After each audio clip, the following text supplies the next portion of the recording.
Halo, perkenalkan nama saya Maisara. Saya berasal dari kelas AB 4H dengan NIM 2205092077. Jadi di sini saya akan menjelaskan bagaimana sih penanganan surat masuk dan surat keluar. Namun sebelum itu, mari kita ketahui apa itu surat. Jadi, apa sih itu surat? Surat memiliki arti sebagai sarana komunikasi, sebagai penyampaian informasi yang memiliki unsur sebagai pengirim dan penerima surat. Pengirim surat tentunya memiliki tujuan dalam pembuatan surat yang dikirim kepada penerima surat.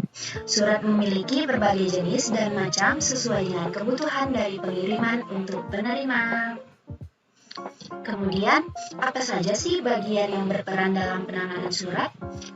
Jadi, ada 3 bagian yang berperan dalam penanganan surat. Yang pertama adalah bagian pengolahan, yang kedua adalah bagian tata usaha dan pengolahan, dan yang ketiga adalah bagian kearsipan. Lalu, kita akan masuk ke dalam prosedur penanganan surat masuk. Yang pertama itu ada surat yang baru diterima dari pihak lain harus dihitung dahulu. Kenapa sih harus dihitung? Itu agar memudahkan kita untuk mengetahui berapa jumlah surat yang masuk. Yang kedua, setelah dihitung, maka catatlah surat tersebut ke dalam catatan harian ataupun kartu pencatatan. Yang ketiga, sortirlah surat tersebut agar nantinya kita tahu surat tersebut ditujukan ke bagian mana dalam instansi atau organisasi. Kemudian surat juga digolongkan sesuai dengan kepentingannya. Itu sangat penting loh, agar surat tersebut tidak berceceran. Yang keempat, agendakan surat tersebut agar surat tersebut dicatat berdasarkan pengelompokannya.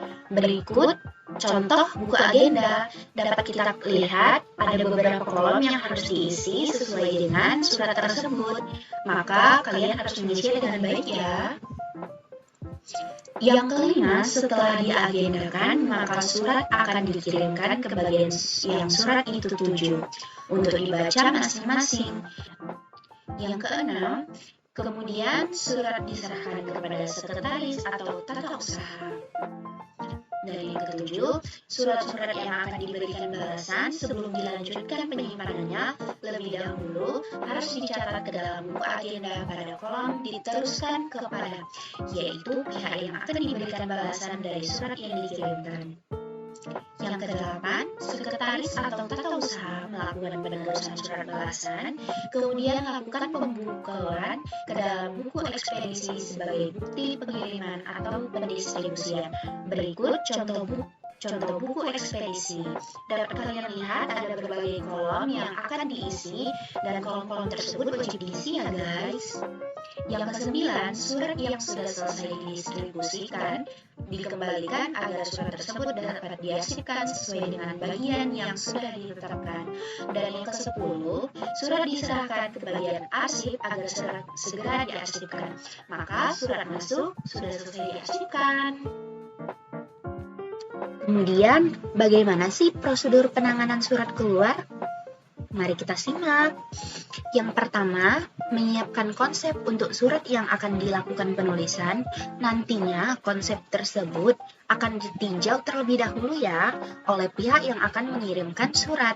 Lalu setelah disetujui, maka surat tersebut akan ditandatangani oleh bagian yang ingin mengirimkan surat tersebut. Yang kedua, mengelompokkan surat-surat berdasarkan kelompoknya agar memudahkan untuk mengirim surat tersebut. Ini sangat perlu ya guys. Yang ketiga, lakukan pencatatan surat di dalam buku agenda surat keluar. Berikut contoh buku agenda surat keluar. Terlihat ada beberapa kolom yang wajib diisi ya guys sesuai dengan surat tersebut. 4. Lakukan pemberian dan tanggal surat itu diketik atau ditulis.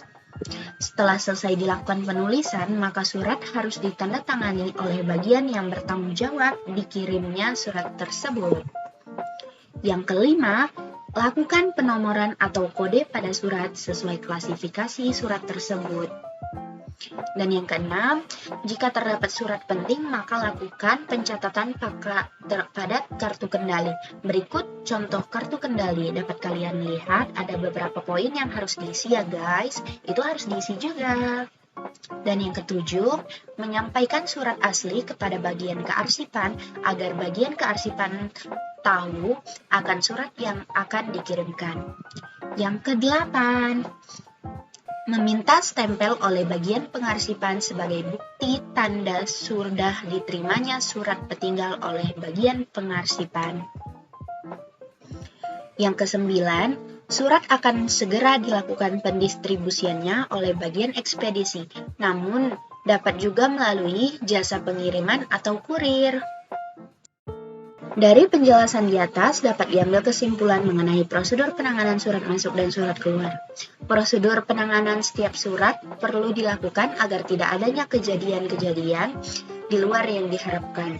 Dengan adanya penanganan terhadap surat-surat tersebut juga akan memudahkan kita untuk mencari kembali surat tersebut. Bila sewaktu-waktu surat tersebut diperlukan, maka kita harus menyimpan dan mengarsipkan surat-surat tersebut dengan baik loh, sehingga nantinya tidak akan mempersulit kita sendiri. Maka terima kasih atas perhatiannya. Sekian presentasi saya.